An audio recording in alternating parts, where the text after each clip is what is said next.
Alright guys, so we're back for another Dokkan battle video, and today we're going to be taking a look at the INT RADITZ, the free farmable unit who you can easily obtain from a store event that will be arriving on Global very shortly and is here on JP.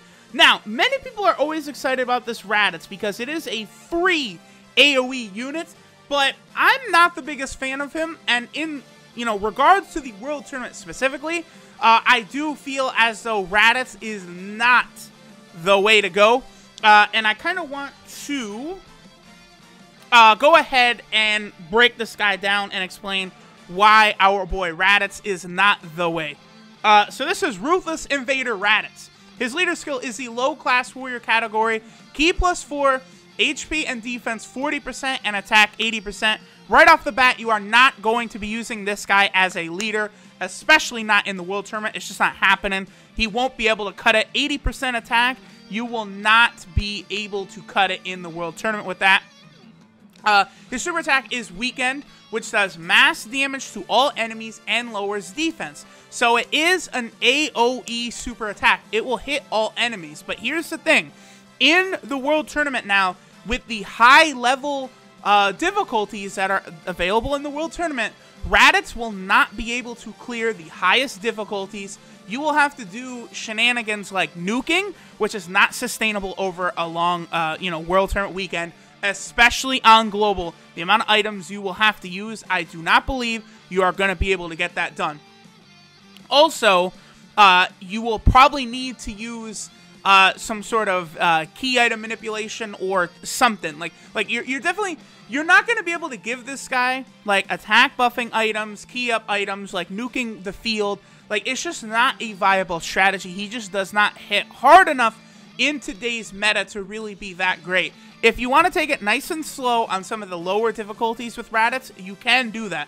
But on the highest level of difficulties, LR Broly is the way to go. I maintain, people say not everyone has LR Broly, and I say, well, yeah, I know. I never had him either. I have never had my own LR Broly in a World Tournament ever to this point. I've never done it, yet I've always been able to, finish top 5,000 consistently just from finding a friend LR Broly leader. That's all you need is a friend. As long as you're ranked 300 plus, it is very doable in the World Tournament, and it does not take that long whatsoever to get to rank 300. Let's say you're in school or something. If you just, like, one weekend day, like a Sunday or a Saturday, put in effort, grind, you can get above rank 300. You can find tons of friend LR Brolys, build your team around that, and have him sweep the World Tournament for you and get you the, the prizes you want. But RADITZ is not going to be the way. His passive skill, Punishment of Fools, is attack 50% at the start of turn, Ki 6, and attack and defense 30% when facing 2 or more enemies. So I guess that when you are fighting all of these enemies, like in a situation where you want your AoE to work, right, RADITZ, like in the World Tournament, will be able to get his super off, for sure. And he will be able to buff his attack up to about 80%. But again, on the highest level difficulties in the World Tournament, it's not going to be strong enough. Even, I think, with a bunch of attack buffing items and under a Kid Buu lead, I do not think RADITZ will be strong enough to take down 30 times difficulty. Now, his links are the same lineage, same warrior race, Coward, Brutal Beatdown, Nightmare, Prepare for Battle, and Shattering Limit. He does have Nightmare, which is nice. Prepare for Battle is not going to help too much on Extreme Int. I guess Turles does have that if you want to run him, as well as Shattering Limit. But mainly for Int, it's not really going to be that great for you. 12 key multiplier is 140% as well. And if we look at it, he does also have one category. Of course, he has the low-class warrior category, which he is actually the category leader for. So I want to go ahead and hop into the Turles fight. Hopefully we get lucky, and oh, beautiful luck. Okay. Woo! I was going to say, hopefully we get lucky and RADITZ is in the first rotation, because guess what? The Turles boss battle, which is new on JP, does actually have a stage where there are many enemies. So I could test this out on this one. We go to the Cell boss fight, where you fight all the Cell Juniors. There's a few that have a bunch of enemies. I guess we probably could also go to the Mass Saiyan stage, and fight the stage where we fight Mass Saiyan, Toa, and Mira. But we got lucky. We do have Raditz in the first rotation, so we can see how powerful Raditz will be against all of these fuckers right here. He does actually have, what is that, Shattering Limit with LR Bojack, so that'll be pretty good. So we'll go ahead and have Raditz do some damage. We'll see what our boy is capable of doing. We'll get LR Bojack his 18-key super, and we'll go ahead and get Buhan a lot of orbs as well. So let's see what Raditz is capable of doing. My Raditz, by the way, is SA10, but he is only 1% in the dupe system. He is a free-to-play unit, so he has very low buffs. So, okay. So about 1/4 of the way. Not very much. Not very much. Not very much. There is Raditz for you. And, again, he is a free-to-play unit. So, in terms of the, like, buffs he can get in the potential system, he's going to be getting very, very small buffs. Because, obviously, as you guys know, free-to-play units do not get, you know, the big, gigantic buffs that summonable units will get.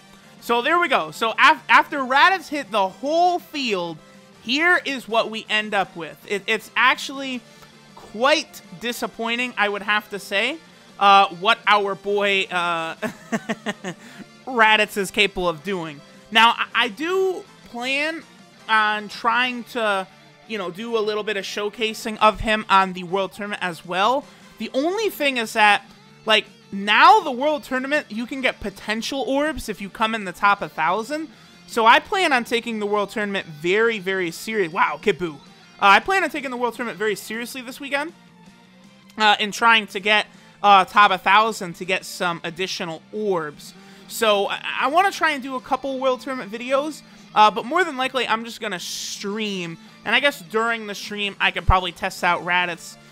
Because unless they change the format of the tournament, I don't know. Ooh, can I get Scouter Vegeta on rotation right here?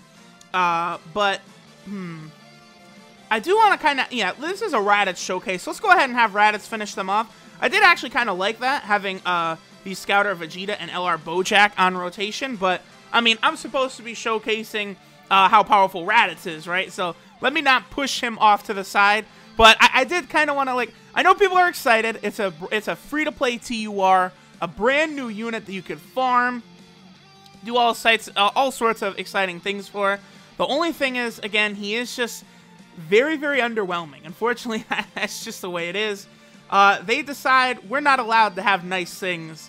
They could have made, like, okay, he's good, but they could have made him better. Maybe I'm being greedy. I don't know, but I do feel as though they could have made that Raditz a much, much more viable unit in some way. They could have made his category real as well, by the way. The buffs his category gives are very, very small. I think giving the category 100% across the board would have been very fair. Oh, we also got the Buu Kamehameha. My Buhan does have all Dupe Pass unlocked, by the way. I just have never given him orbs because, you know, by the time I got rolling on JP, Buhan was just not the way anymore. Okay, so Raditz, very, very low defense as well. So he's not really going to be able to tank because obviously at this point, we are in a situation here where we are no longer fighting like a ton of opponents. So Raditz does lose that little bit of extra attack and defense he gets, as well as that 6-key bonus. Okay, Vegeta actually got the stun. That Scouter Vegeta is capable of getting the stun, and he did actually just go ahead and get it. So we'll have Dabra come in with the blast, boom, and there we go. Okay, so now we have a pretty good rotation. We got Bojack there. I guess I'll actually go ahead and flip him off the rotation, though, and we'll just let Kid Buu and Buhan kind of do their best. We're doing pretty good in this fight, by the way. Obviously, you know, this is a team that does heal quite frequently. Like, we have Kid Buu healing every time he supers. We have Buhan healing every time he gets orbs. And then LR Bojack is just, you know, one of the top units in the game. Alright, so at the start of this, we are going to have the advantage. Bojack is, or excuse me, not Bojack. Our boy Turles is a tech type unit right here. He won't be tech for very long, though. He will go ahead and utilize this transformation and turn into an AGL type. We're definitely not going to be able to take him down before he does a transformation either, because I've just been playing around with my LR Bojack, you know, tossing him off rotation and everything. I'll probably link him up with the Scouter Vegeta, and we'll go ahead and let Bojack finish up the video. So, I know Raditz is, again, about to drop on Global. A lot of people are excited. I just kind of want to recommend strongly not putting orbs into him. I think, like, you know, if you want to try and use Raditz and stuff, that's cool. But I don't think it's the best idea putting a lot of resources like orbs into a unit like Raditz, who honestly is very, very underwhelming. Okay, so we'll save those int orbs. Actually, after Turles transforms, those int orbs will probably turn back. The other thing too about Turles' transformation is that he is going to heal all of this damage we're doing. The AGL Turles, you know, he will heal somewhere around 2 million with his first action. But we'll go ahead and let LR Bojack take care of this for us. I'll actually probably go ahead and pop the Fruit of the Tree of Mights I have, just to kind of speed things up here, because our boy Turles is going to start dragging us on at this point. Alright, so here he goes. He's like, oh, by the way, fucker, I'm a boss that can transform too. And so here he goes. Again, his first action will actually be him transforming. So let's go ahead and pop double Fruit of the Tree of Might. Just to basically enable LR Bojack and Kid Buu to kind of, you know, work free of charge here. I guess the other thing I could have done as well, I could have brought Angel Gold and Frieza. It's just, I don't really like kind of piling on Kid Buu, Bojack, and Angel Gold and Frieza onto Int, because the three of them just don't really work that well together. So now Turles will go ahead and full heal. Yep, he heals at 2 million health. But our boy Bojack does have basically full key, thanks to the power of our Fruit of the Tree of Might, which we use. So Bojack will do ridiculous, insane damage right there. Oh yeah, 2 million. Oh, I actually thought for a second he was going to get an additional and finish the video off. I have seen Turles do that before. Okay, not any damage here. Wow, even with the additional defense of the Android 8, he is still hitting quite hard. I might use a Princess Snake. I might. Nah, we should be okay, because this is a pretty good rotation. We have Janemba. Obviously, we don't need to worry about Ki, because I did pop those Fruit of the Tree of Might. Buhan will go ahead and heal us up. And should I use an item here? Let's see. Kid Buu will take a lot of damage. I actually am going to go ahead and use a Ghost Usher. Because Kid Buu, he is known to take a lot of damage. Even Rainbowed, he does take a lot of damage. Like when I say Kid Buu takes a lot of damage, he really will get hit hard. Even though his defense, ooh, psych, but he can hit pretty hard too. Alright, Kid Buu. Kid Buu is always talking about how I'm talking shit about him. Kid Buu doesn't like how I've called him bad, trash, not a good unit, and so every time I use him now, he likes to go ahead and show out and heal and crit for millions of damage. But, alright guys, that will finish up the video basically talking about Raditz. He's an okay unit. I do like, you know, that they've been giving out so many sort of free-to-play options lately, but unfortunately he's not as good as some people do kind of think. I think, you know, he can get up max to about 11,000 attacks, something like that, because he's only going to be getting like a 3,000 boost from the potential system. But, alright guys, thanks for watching, and I'll catch you guys later.